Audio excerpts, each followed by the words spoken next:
আজকে সবাইকে দোল পূর্ণিমার শুভেচ্ছা। আজকের এই দিনে সনাতন ধর্মাবলম্বী এবং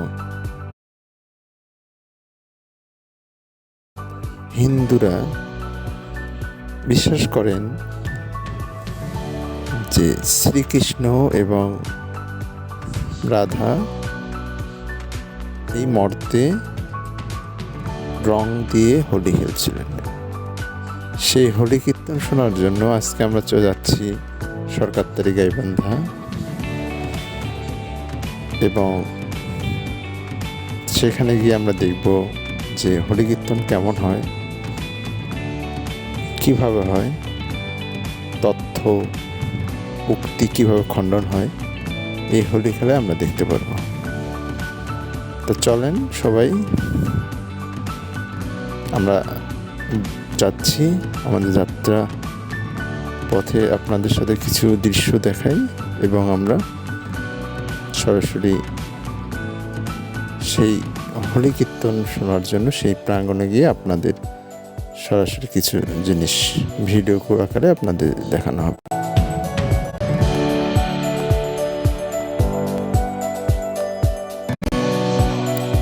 এখন আমরা সরকারতারি গাইবান্ধা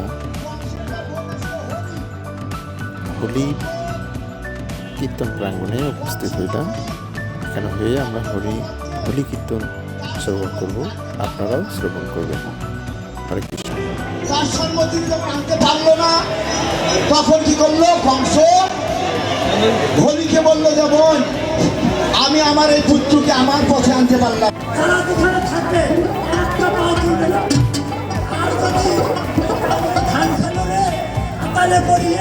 খাবার বেলায় আছে মানুষ, খাবার বেলায় নাই।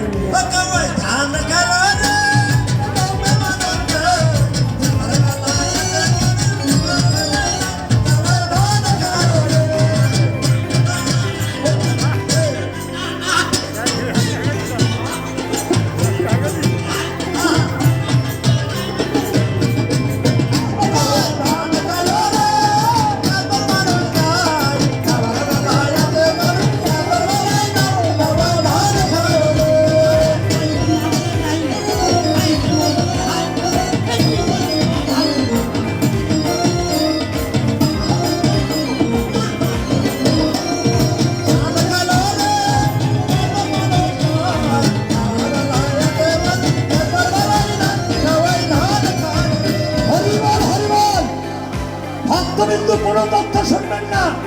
আজকে এই দোলে চারটে কলার গাছ জানা হচ্ছে, কারণটা কি? কলার গাছ পূর্ব জন্মে গিয়েছিল, দোলে আর একটা নারকেল দেওয়া হয়েছে।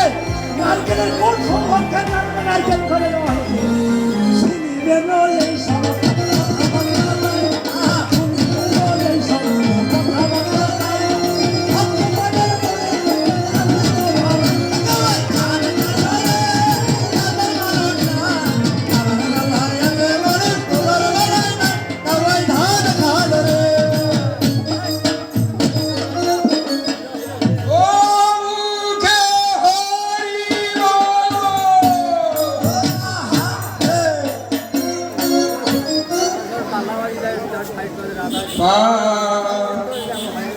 জেলার দেশের মাঝে মাঝে ধর্মা দলে কি সাথে থাকে সন্ধ্যা বেলায়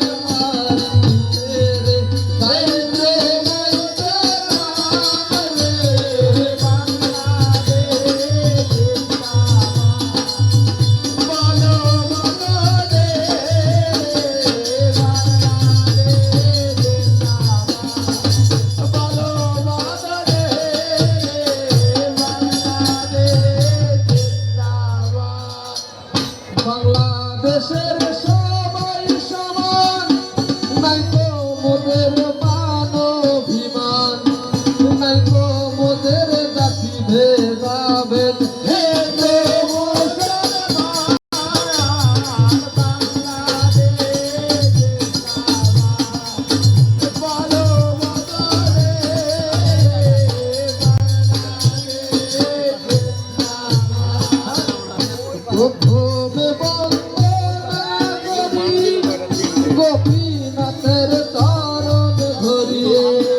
যুগল বেশে তারাও এসে পুরাও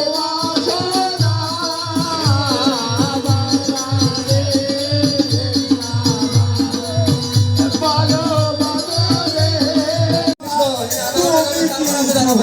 বলবে না মনের দুঃখে মরাছো ওরে হলো কোনে আমি রঞ্জিত তোমায় কিন্তু ছাড়বো না মনের জমি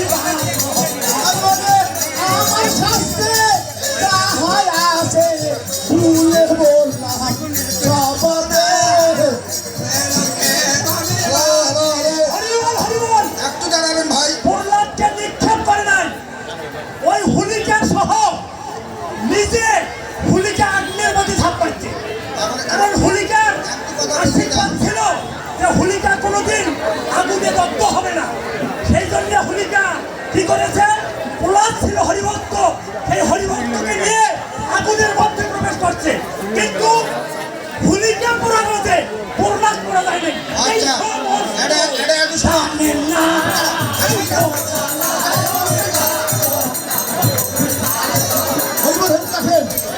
আমি বলছি কিন্তু পুরা বলি নাই